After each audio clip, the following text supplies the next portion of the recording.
The room is pitch black, and I can't stop shaking. My wrists and ankles ache from the cold metal restraints, and the damp concrete floor bites at my skin. I hear him breathing somewhere in the darkness, slow and steady, as if savoring my terror. My own breath is ragged, each inhale catching in my throat as I struggle not to sob or scream. Suddenly, his rough hand grips my chin, yanking my face upward. I whimper, the sound pathetically small in the vast emptiness of the dark. "This is going to be very hard for you," he says quietly. His voice is almost gentle, but it sends ice through my veins. "It's okay if you cry." I choke on a sob. I'm already crying, tears spilling hot down my cheeks. My heart is a wild drum in my chest. I flinch as I feel him move, hear the metallic click of a lock being undone. A door creaks open somewhere behind me, the same door he dragged me through not long ago, down here to this basement dungeon. I can't see anything. I only smell the mold in the damp air and the faint, acrid scent of my own fear. A light flickers, then blazes on. I squeeze my eyes shut at the sudden brightness. When I manage to open them, I wish I hadn't. My stomach lurches. The walls, oh god, the walls.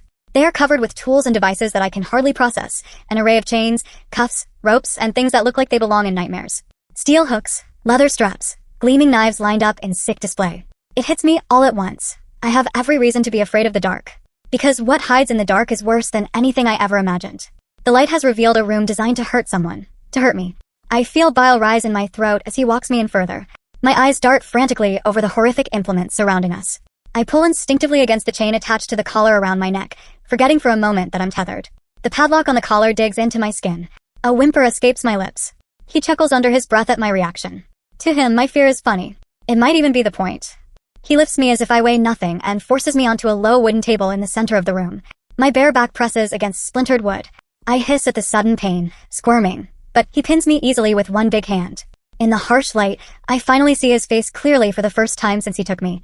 It's coarse and ordinary, terrifyingly ordinary. Short brown hair, a bit of stubble on his jaw, a slight paunch under a plaid shirt. He could be anyone, someone's father, someone's neighbor. But the glint in his eyes is something inhuman, something monstrous. He smiles down at me like he's pleased, like this is all going according to plan. The air is so cold that my breath fogs. Or maybe I'm just hyperventilating. My limbs are trembling uncontrollably now, rattling the chain that anchors my neck to a bolt in the wall. I'm exposed. He's stripped away the coat I was wearing, my shoes, even my dress. I'm left in only my underwear, and I can feel the table's rough wood against my skin. My cheeks burn with humiliation and terror. He reaches toward one of the many devices mounted on the wall, a long, thin rod. I don't know what it's for, and I don't want to know, but my mind conjures horrors anyway. I squeeze my eyes shut again, a sob catching in my throat.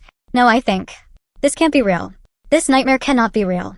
But the bite of the collar around my neck, the stink of mold and fear in my nostrils, the searing pain as he suddenly yanks my head back by my hair, it's all devastatingly real.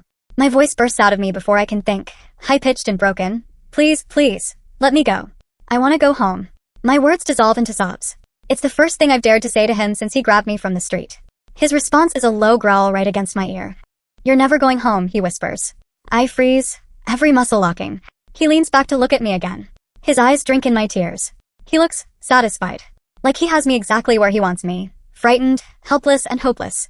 As he lifts the rod in his hand, I understand with dawning horror what this room truly is. It's a torture chamber, a personalized hell built just for me. And I've never been more afraid of anything in my life.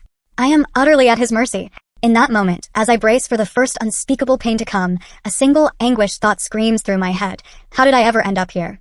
9 months earlier, I was a 13-year-old girl living a normal life in a quiet Pittsburgh neighborhood. Back then, my world was small and safe, or so I believed. I was shy, maybe a little lonely. Middle school was its own special kind of torture, awkwardness, trying to fit in, worrying if the cool kids even knew I existed. But I had something that made me feel connected and confident. The internet. In 2001, the internet felt like a magical secret club just for kids like me. I still remember the high-pitched screech of our dial-up modem connecting, the excitement bubbling in my chest as I logged on to my favorite chat rooms and message boards.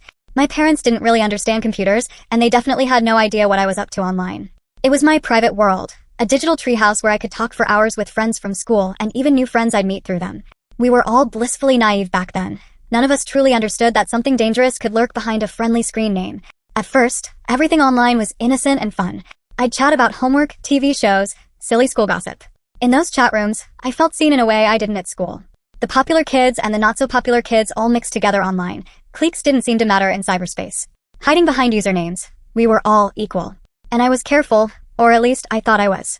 I never gave out my address or phone number, never talked to total strangers. At least not on purpose. But slowly that changed. One day, one of my online friends introduced me to someone new. He said his name was Christopher and that he was 14, just a year older than me. We started chatting one-on-one. At first it was casual, sharing favorite bands, complaining about teachers, the usual middle school stuff. He seemed really nice. He was funny, and he actually listened to me. I couldn't believe a cute older boy wanted to talk to me every day. Over the weeks, our chats grew longer and more personal. Chris would ask about my day, my dreams, the things that made me happy or upset. If I was frustrated with my parents or friends, he took my side completely, making me feel understood. Looking back, I can see how carefully he groomed me, though I didn't even know what grooming meant at the time. He made himself into my perfect friend. If I was feeling insecure, he'd tell me I was cool and pretty and that I mattered to him.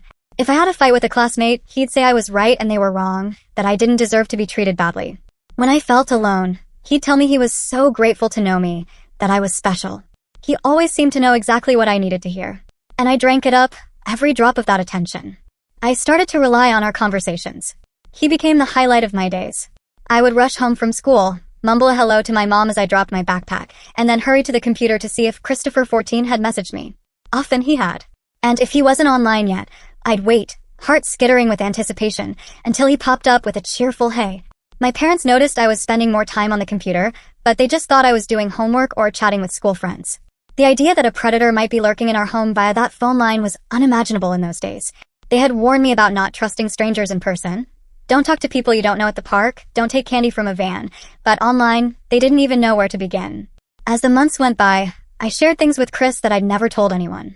I confessed my insecurities, my little teenage dramas, the doubts I had about myself. And he was so supportive, so caring. I felt like finally someone saw the real me and liked me for who I was. In my 13-year-old mind, it felt like trust. It felt like friendship, maybe even love. He told me I was mature for my age, that I was pretty, that I was smart. I blushed at some of the compliments. No boy at school had ever paid me that kind of attention. Sometimes, now, I wonder how different things might have been if I'd recognized the signs of what he was doing. But I was a child, and he was an expert at this. Every compliment, every agreement, every "you're so mature for your age" was deliberate, reeling me in deeper. He never pushed too fast. Often he would just listen and sympathize, making me feel truly heard. The effect was that I came to trust him completely. I believed he was my friend, maybe even my best friend, even though we'd never met in person. Over about 9 months, this bond cemented. I told him practically everything about my life, except the things he could use to find me. He never asked outright for my address or phone number in those early days, which would have been a red flag. Instead, he played the long game. He made sure I was emotionally dependent on him first. By late December, heading into 2002, I was a different girl from the one who first logged on. I had a secret life now. I smiled at random moments, thinking of something witty Chris had said. I checked my appearance before our planned chat times, even though he couldn't actually see me through the screen. He had even sent me a photo of himself, a cute sandy-haired boy with a shy smile, and I was thrilled to think that was who I was talking to. Of course, I would later learn that photo was a complete lie. I felt a flutter in my stomach when I thought about finally meeting him in person someday. The idea thrilled and scared me at the same time, but he was so patient about it. "Only if you want to," he said. We could just hang out as friends, no pressure. I had no idea that he was not a kid at all. In reality, Christopher was a full-grown man nearly 3 times my age, lurking behind a facade of emojis and easy laughter. If only I had known. If only any of us had known. But there was no internet safety education back then. No awareness. To me, he was just Chris, my secret friend, the person who understood me better than anyone. I didn't realize I was being expertly manipulated, piece by piece, lie by lie. I didn't realize I was being brainwashed. Then one evening, just before New Year's, Chris told me he had a surprise for me. "I want to give you a New Year's gift," he wrote, "but I need to give it to you in person." My heart leapt into my throat. Meet in person? I had fantasized about it, but now that he was suggesting it, I felt both excited and afraid. "I don't know," I typed back hesitant. My fingers trembled on the keyboard. I remember that so clearly, the nervous shaking, the whir of the computer fan, the AOL chat box open with his message. My parents wouldn't let me. I'd get in trouble. He responded immediately, as if he'd already planned his answer. He told me we could meet just for a moment, and that I could sneak out for 5 minutes to say hi while my parents were occupied. "You'll be back inside before anyone even realizes you were gone," he promised. He had every detail ready New Year's Day after dinner, around 7 p.m. It would be dark by then, and my family likely relaxing in a food coma. He would park around the corner from my house. I could just slip out for a quick hello and come right back in. No harm done. I was torn. I had never done anything like that. I was a good girl. I followed the rules, I got good grades, I never went out without permission. Sneaking out at night felt dangerous and wrong. But another part of me was thrilled. I so badly wanted to see him, to prove that this magical friend of mine was real. He sensed my hesitation and played into it perfectly. "I just really want to finally see you," he wrote. "Even if just to say hi. I'll be quick, I swear. And I got you a present I know you'll love." My mind was a storm. Part of me was screaming, "No, don't do this." But the other part, the part Chris had carefully cultivated, was afraid of disappointing him, afraid of missing what felt like a once-in-a-lifetime chance. In the end, after days of indecision, I agreed. I couldn't have known then, but that single choice would soon shatter my life into a clear before and after. New Year's Day 2002 arrived, bitterly cold and draped in winter darkness by early evening. It should have ended with pie and family board games. Instead, it ended with me stepping out into the cold night alone. After our holiday dinner, I put my little plan into action. I mustered my best queasy expression and told my mom I had a stomach ache. She looked concerned and wanted to coddle me, but I insisted I just needed to lie down for a bit. My mom, busy serving dessert, told me to rest and said she'd save me a slice of pie for later. Guilt gnawed at me as I slipped away from the dining room, but I told myself I'd be back in just a few minutes. Upstairs in my room, I pulled on my heavy winter coat and boots, hands shaking. Downstairs, I could still hear clinking dishes and the murmur of my family's laughter. My heart was hammering so loudly I was sure someone would hear it. With a final steadying breath, I crept down the stairs. My dad and brother were engrossed in conversation in the living room, my mom in the kitchen. The front door was just a few yards away. Luck was on my side. Nobody noticed as I unlatched it and slipped out. The winter air was biting, the neighborhood eerily silent under a dusting of new snow. For a moment, I stood on the porch, a war raging inside me. A voice in my head whispered that I was making a terrible mistake, that I should turn around and dash back inside to safety. But I saw nothing out of the ordinary, just empty snow-lined streets and the warm glow of windows and sleeping houses. I told myself I was being silly. It was just a quick hello to a friend, right? Steeling myself, I took a deep breath and walked out into the night. I headed toward the corner a block away where Chris had said he'd meet me. My breath puffed white in front of me, and my boots crunched softly on the snow. I was shivering, though whether from the cold or nerves I couldn't tell. The whole world felt muffled and still. As I neared the corner, I scanned for any sign of a person or a car. For a second, confusion flickered through me. There was no one. Did I get the time wrong? Was this some prank? Relief and disappointment warred within me. Maybe he hadn't shown up and I could just go home and pretend none of this ever happened. That's when I saw the car. A dark sedan was parked just around the bend. Engine off, no lights. I hadn't noticed it before. The driver's door opened, and a figure stepped out. I squinted, trying to make out features in the dim glow of a distant street lamp. My heart thudded with anticipation. "Chris," I called softly. The figure moved closer quickly, resolving into the shape of a man much taller and broader than the 14-year-old boy I was expecting. He wore a knit cap and a bulky coat. In the faint light, I caught a glint of his eyes, far too old, far too predatory. Something was very wrong. He said my name, softly but clearly, Alicia. Every instinct I had screamed to run. I didn't know who this stranger was, but a 13-year-old girl alone in the dark knows when danger is there. I spun on my heel, heart leaping into my throat, and tried to sprint back the way I came. But I'd barely taken 2 steps when a hand like an iron claw seized my arm. "No. Let go." I cried out, twisting desperately. His grip crushed my wrist, sending a bolt of pain up to my shoulder. I yelped and tried to pry at his fingers with my free hand, but it was useless. He was so strong, far stronger than any kid my age. Terror shot through me as he yanked me backward against his solid chest. "Be good," he snarled in my ear. "Be quiet." One large gloved hand clamped over my mouth, smothering the scream I tried to let loose. I kicked and thrashed, my movements wild with panic, but he just lifted me clear off the ground for a moment, bear-hugging me from behind. My boots skidded frantically when they hit the earth again, but I couldn't get any traction on the slippery snow. He began dragging me toward his car. I dug my heels in and managed to make it difficult, but inch by inch we closed the distance. I tried to bite his palm, but I only managed a muffled grunt against the leather. Tears of sheer panic stung my eyes. This can't be happening. This can't be happening. At the open passenger door, he finally removed his hand from my mouth to shove me inside. I sucked in air to scream properly, but before I could, a heavy blow struck the side of my head. The world burst into stars. Pain blotted out thought. My scream died into a whimper as I crumpled sideways onto the car seat. Dazed and suddenly weak, I barely registered him yanking a seatbelt across me. The metallic click of the buckle was like a final seal of doom. I blinked, trying to focus through dizziness. Blood, warm and metallic tasting, trickled into my mouth from somewhere. Maybe I'd bitten my tongue. The man was now in the driver's seat beside me, breathing hard from the exertion of overpowering me. I reached for the door handle in a last burst of instinct, but he snarled, "Don't." He didn't even need to finish the threat. He leaned over me, and I flinched, expecting another punch. Instead, he grabbed something from the back seat, a duffel bag. As he tossed it onto the floor, its contents spilled partially open. I saw coiled ropes, duct tape, chains. My stomach lurched with a sickening jolt. "You see that," he said, catching my horrified stare. His voice had a chilling casualness. "The trunk's empty and waiting, if you don't behave." A shudder of pure terror ran through me. I pictured myself being locked in a trunk, like all those awful news stories and crime shows. People who go into trunks in those stories don't come out alive. I couldn't stop the sob that erupted from my throat. He started the car and pulled away from the curb. I twisted my head to look out the window, struggling to see my house down the street. For one split second, through the blur of tears, I glimpsed the faint glow of our Christmas lights in the distance. It broke me.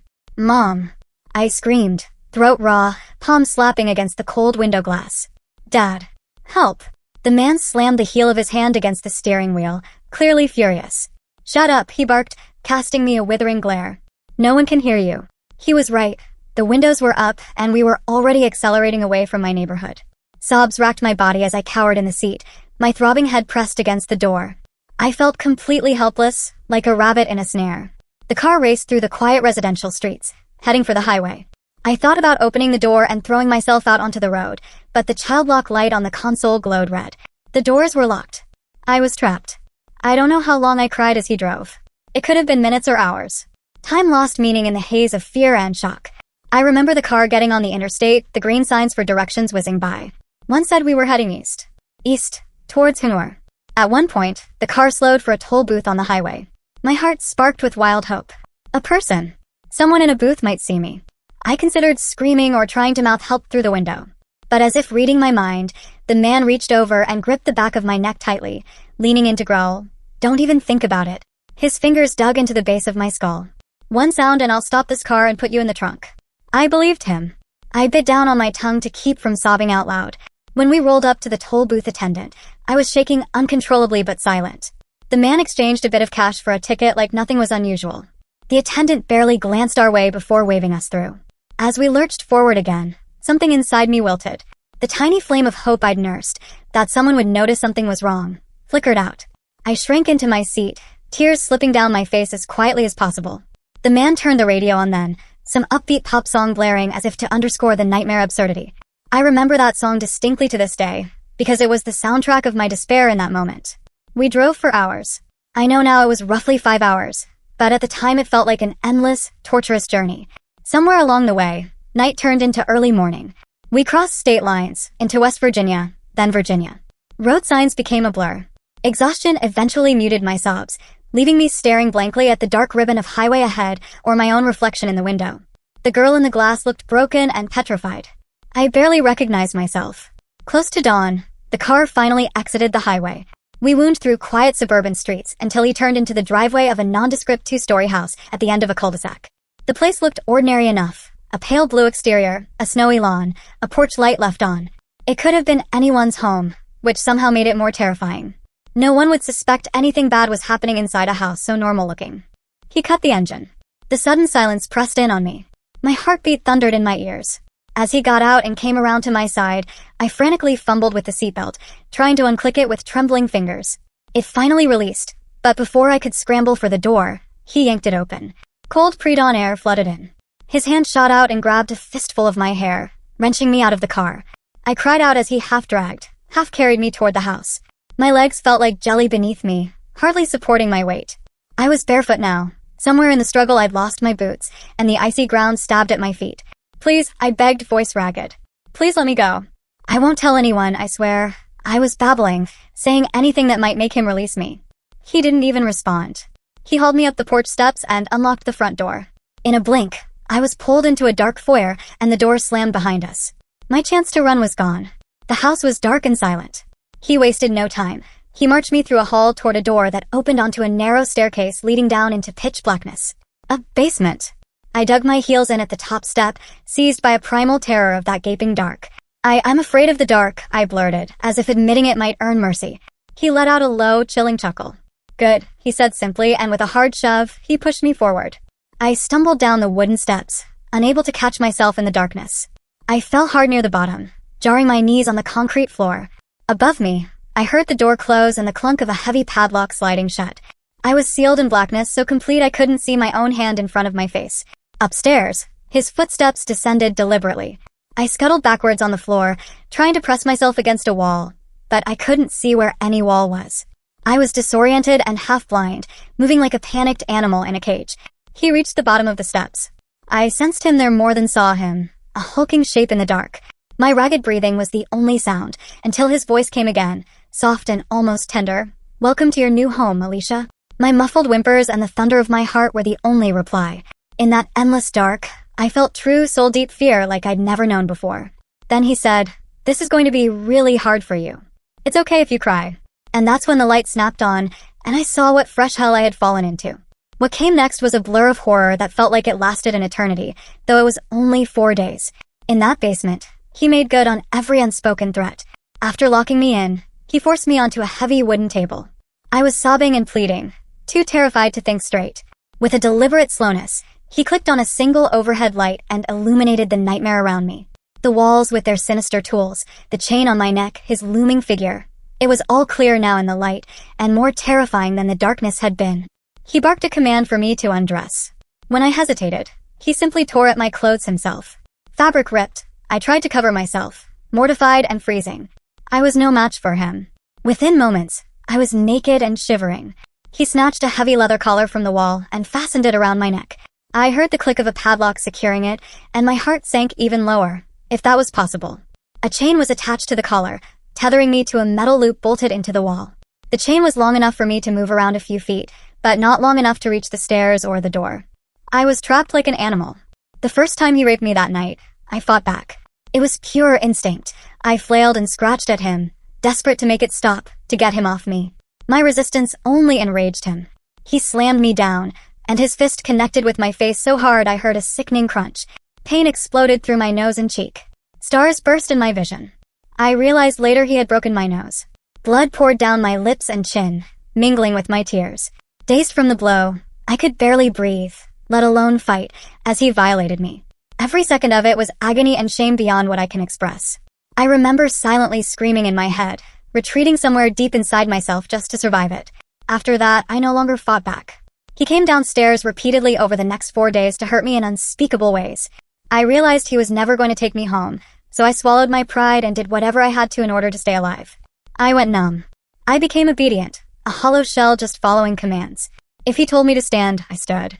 If he told me to do something humiliating, I did it, choking down my revulsion and grief. I was very small and weak, and he was so powerful. Fighting only got me hurt worse. My only goal was to survive, no matter what it took. It's hard to recount everything he did. Some of it I've mercifully forgotten or blocked out. I know I was bruised from head to toe.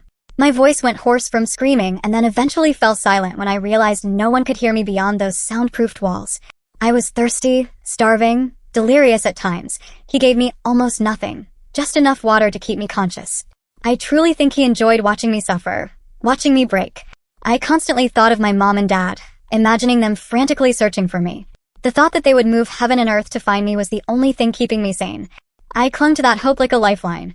In the back of my mind, a mantra pulsed with each heartbeat. They're looking for me. They will find me. I just have to stay alive until they do. On the 4th day of my captivity, something shifted.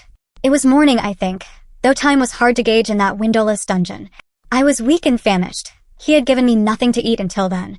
But that morning, before leaving for work, he actually gave me food for the first time. Scrambled eggs and toast. My empty stomach twisted at the smell, equal parts hunger and nausea. With trembling hands, he had unchained my wrists at that moment. Knowing I was too broken to fight, I forced a few bites down. He watched me, leaning against the wall with an unreadable expression. As I swallowed the last bite of toast, he spoke quietly. "I'm starting to like you too much. Tonight, we have to go for a little ride." My blood ran cold at those words. I understood immediately. He intended to kill me. He couldn't keep me forever, and I was becoming a liability. Maybe he felt some twisted attachment and needed to dispose of me before it grew. Whatever the reason, a ride meant one thing. He planned to dump my body somewhere by night's end. When the door at the top of the stairs closed behind him that morning, I fell apart completely. I was alone, For the first time truly alone in that basement. The reality of what was coming crashed down on me. I knew it was likely the last day of my life. I wouldn't get to see 14, or ever go home. The thought that my parents might never even know what happened to me hurt more than anything he'd done. They would spend their lives wondering, searching, or maybe they'd eventually find my body, battered and discarded. I imagined them getting that news and it gutted me. I sank to the cold floor, clutching the heavy chain around my neck, and sobbed until my throat was raw. I cried for my mom and dad, for the unimaginable pain and terror of the last few days, for the childhood that had been violently ripped away from me. I cried until I had nothing left. At some point, I drifted into a merciful blankness. My mind just shut down. I think it was a survival mechanism, a way to shield myself from the horror. I remember lying on the floor, eyes open but not really seeing, as if I were floating somewhere outside my body. It was almost peaceful, that numb state, compared to the fear. I don't know how long I stayed like that. I only snapped back when I began to hear strange noises from upstairs. A thump. Then what sounded like voices shouting. At first I thought I was imagining it. But no, there it was again, a man's voice yelling something indistinct, then a loud crash as if a door was being broken down. My heart thundered in my chest. Was it him? Did he come back already with others to help kill me? Panic seized me anew. I scrambled beneath the only piece of furniture in the room, the wooden bed frame where I sometimes managed to sleep. Curling into a ball, I tried to make myself invisible. The chain attached to my collar clanked, and I clamped a hand over it to stop the sound. I bit down on my other hand to keep from whimpering aloud. Above, I heard heavy boots on the stairs and suddenly flashlights cut through the dark. Dark-clad figures swarmed into the basement, guns drawn. For a terrified second, I thought my captor had sent people to finish me off, but then I caught the word FBI shouted between them and realized it was law enforcement. I stayed frozen, mind reeling. FBI? How? Why were they here? I didn't dare to hope it was for me. It seemed impossible that anyone could have found me. Maybe they were here for something else? Or maybe I was dreaming this, lost in delirium. One officer's voice rang out, clear, then closer to me. There's someone here. Another barked. Crawl out, hands where I can see them. Trembling violently, I slowly slid out from under the bed, the heavy chain dragging behind me. I raised my hands as high as I could, covering my chest with one arm as best I could in a reflex of modesty and fear. In the stark beams of their flashlights, I must have been a pitiful sight, a bruised, gaunt girl, naked except for a grimy undershirt, chained like an animal. At the sight of me, the nearest agent, a tall man, cursed under his breath and quickly slung his rifle behind him. In 2 strides he was at my side. He peeled off his tactical jacket and wrapped it around my shoulders, covering me. "It's okay, you're safe now," he said, his tone shifting from forceful to gentle. I burst into tears again. This time, tears of overwhelming, disbelieving relief. Warmth from his jacket seeped into my cold skin. People surrounded me now. At least 4 FBI agents and police officers. Some fanned out to clear the rest of the basement, but 2 stayed with me. One spoke urgently into a radio about recovering the victim. Another produced bolt cutters and, with a few loud clanks, snipped the chain that connected the collar to the wall. The sudden slack in the weight around my neck made me sob harder. The collar itself was still locked on me, but I was no longer tethered like a dog. I was free. "We have you," someone kept repeating as they eased me to my feet. My legs buckled, and they caught me. A female agent draped a blanket around my body under the jacket, then helped half carry me up the stairs. My bare feet dragged. I was too weak to walk. I clutched that blanket tightly around me, afraid I might suddenly wake up and find myself alone in the dark again. We reached the top of the stairs, and the winter morning sun nearly blinded me. It was broad daylight outside. Later I learned it was around noon on January 5th, 2002. The entire house was crawling with law enforcement. The front door had been battered off its hinges. As they led me outside, I saw neighbors clustered beyond yellow police tape, news cameras being set up. The world exploded into color and sound and chaos after 4 days of darkness and silence. They whisked me into a waiting ambulance. The moment I saw the paramedics and all their equipment, something in me finally cracked. It was like I suddenly understood I'm saved. The nightmare was over. I collapsed onto the gurney, sobbing so hard I couldn't breathe. One of the paramedics gently placed an oxygen mask over my face while another wrapped me in heated blankets. I remember a kind-faced woman, maybe a detective or social worker, holding my hand, telling me over and over, "You're okay now. You're safe. Safe."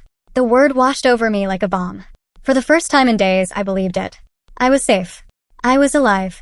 I had been found, just when I was sure I was about to die. Only then did I let myself break, completely and utterly. I cried with abandon, with relief, with pain, with joy, an ugly, heaving kind of crying that seemed to well up from the depths of my soul. The paramedics didn't rush me.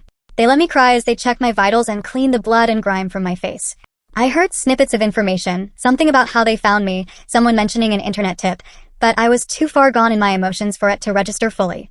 All I knew was that I was free. I was saved. They took me to a hospital for treatment and kept me overnight for observation. I was battered and broken, but alive, and that was enough. My parents, who had been frantically searching for me back in Pittsburgh, were notified immediately of my rescue. Due to a media frenzy around the case, the authorities arranged to fly them to me on a private jet the next morning. That night, lying in a strange bed in Virginia, I barely slept. Anxiety and anticipation twisted in my chest. Even though I was surrounded by caring nurses and FBI agents stationed outside my door, I felt alone and so afraid. My mind kept conjuring irrational fears. What if my parents didn't want me anymore, now that I was damaged? What if this was all a cruel dream, and I'd wake up back in that basement? But morning did come, and with it the promise of seeing Mom and Dad. They brought me to a small private airport where my parents' plane was due to arrive. I sat in a quiet lounge area wrapped in a hospital blanket, twisting my hands nervously. I was anxious about the reunion, wondering if they'd be angry with me for sneaking out or horrified by what had happened. I shouldn't have worried. The moment my mom and dad walked into that terminal, I burst into tears. My mom was half a step behind my dad, her face etched with hope and fear. My dad scanned the room wildly until he saw me. I stood on shaky legs, and then he was running toward me. He scooped me into his arms and held me in a hug so fierce it was as if he was physically trying to put me back together. My mom practically crushed us both in her embrace, sobbing into my hair. I was sandwiched between them, enveloped in their familiar smell and warmth, and I never wanted them to let go. I'm here, I've got you," my dad kept whispering. My mom was crying too hard to speak, but the way she stroked my hair said everything. I clung to them with what little strength I had, my fingers digging into my dad's coat. I think I babbled out, I'm sorry a dozen times, sorry for sneaking out, for causing them pain, and they just shushed me and held me tighter. We stayed like that for a long time, all three of us crying and clinging to each other. Later, I learned that my dad told a reporter, if you could duplicate that hug all over the world, there would be no more wars. And I believe it. There was so much love, so much pure, overwhelming relief in that hug. It felt like it could heal the whole world. Going home should have been the happy epilogue, the triumphant return of the lost girl. But reality was more complicated. When we flew back to Pittsburgh and I finally stepped through the front door of my house, everything looked the same, but it all felt different. There was the living room with our cozy sofa and family photos on the wall, the faint smell of my mom's vanilla potpourri in the air. But I was not the same, and home didn't feel quite like home anymore. I paused on the threshold, suddenly uneasy. This was the door I had snuck out of on New Year's night, when life was normal. Stepping back through it, I realized nothing would be normal again for a long time. That first night home, my parents tried to ease me back into familiar routines. They ordered my favorite pizza, fussed over me, and tucked me into my own bed with gentle care. They left a light on for me. Despite their warmth and reassurance, I couldn't stop trembling. My childhood bedroom, with its glow-in-the-dark star stickers on the ceiling and my collection of stuffed animals on the shelf, didn't feel entirely real. It was as if I were a guest in someone else's life. I did fall asleep for a little while, sheer exhaustion knocking me out. But within an hour or two, I jolted awake screaming from a nightmare, a vivid replay of the basement, of him coming for me. In the dream, I couldn't move or scream. In reality, I woke up sobbing so hard I couldn't breathe. My mom came rushing in and held me tightly, crying along with me as I shook and shook. My dad hovered in the doorway, eyes shining with tears, looking helpless. We all realized then that normal was far away. This wasn't something a few days of rest would fix. In the weeks that followed, I struggled immensely. I had frequent flashbacks and panic attacks. I'd flinch at sudden movements or loud noises. I couldn't be in the dark at all. We kept lamps on all over the house, and even then I had a hard time walking into a room alone. Sometimes I'd catch my reflection in a mirror and break down because I looked like the same girl, but I didn't feel like her. My family did everything they could to help me. They got me into therapy with a kind counselor who specialized in trauma. They never pressured me to talk, but they listened whenever I did. They protected me from the curious press and the insensitive comments that inevitably came, though some still got through. I heard whispers in the neighborhood and at school wondering if it was somehow my parents' fault or my fault that I'd been taken. I learned that you don't just bounce back from something like this. Healing isn't linear. It was months before I could sleep more than a couple hours without waking up screaming. It was years before the nightmares became infrequent. But bit by bit, I reclaimed pieces of my life. I returned to school, accompanied by whispers and wary stares from classmates who knew who I was. That was its own challenge. Suddenly I was the girl who was kidnapped, a minor local celebrity of the worst kind. Some kids avoided me, not sure what to say. Others, morbidly fascinated, asked horribly inappropriate questions. I tried my best to navigate it, leaning on a few close friends who stuck by me. About a year and a half later, when I was 15, I faced my abductor in court. He had pleaded guilty to avoid a trial, receiving a sentence of 19 years and some months in federal prison. On the day of his sentencing, I exercised my right to give a victim impact statement. I didn't have to. My parents were more than willing to speak on my behalf, but I needed to do it. I needed him to hear me. I was shaking with nerves as I walked into the courtroom. He was there at the defense table, in an orange prison jumpsuit, shackles on his wrists and ankles. It was the first time I'd seen him since the basement. My breath caught. A flash of memory hit me so hard I nearly turned and ran. But I didn't. I forced myself to take the stand. When I looked at him directly, something strange happened. He didn't look like the all-powerful monster who had loomed so large in my nightmares. He looked small, pathetic even. He kept his gaze down, never meeting my eyes. That gave me a spark of courage. I read my statement in a clear, loud voice. I told the court and him about the fear and pain I still lived with every day. I described how my childhood was stolen, how I would never be the same carefree girl. I saw my mother crying in the audience. My father's jaw clenched in anger. The prosecutor wiped at her eyes. Even one of the guards by the door looked moved. And him? He just stared at the table. I don't know if my words affected him at all. When I was done, I said directly to him, voice quavering but strong, "You hurt me, but you did not destroy me." Then I left the stand on trembling legs. People had told me that speaking out like that would give me closure or empowerment. In the moment, though, I mostly felt exhausted. And when he was led away in shackles, sentenced to nearly 2 decades behind bars, I thought, good. Now I can forget about him and move on. For a long time, I tried to do just that. I finished high school. I went to college. I worked on building a life that wasn't defined by what happened to me. On the outside, I started to seem normal again. I laughed, I went to parties, I even dated a little. But I always carried the trauma with me. I still slept with a light on and checked the locks multiple times. Sudden reminders, a whiff of a certain cologne, the clink of chains at a hardware store, could send me spiraling back into panic. But I got better at handling those moments, at breathing through them. I thought in time, I might finally be free of his shadow. Then, more than a decade later, came a new shock.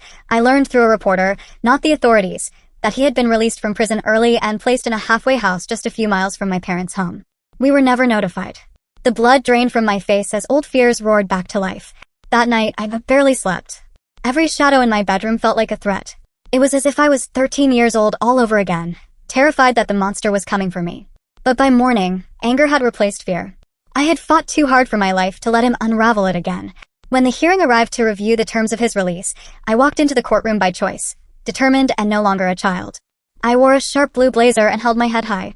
My parents sat directly behind him, reminding everyone that this wasn't just about me, but about our whole family. He wouldn't look at me when I entered. He kept his eyes on the floor. When it was my turn, I spoke with all the strength I'd gathered over the years. I told the judge that no matter how many years had passed, I still woke up in cold sweats because of what that man did to me.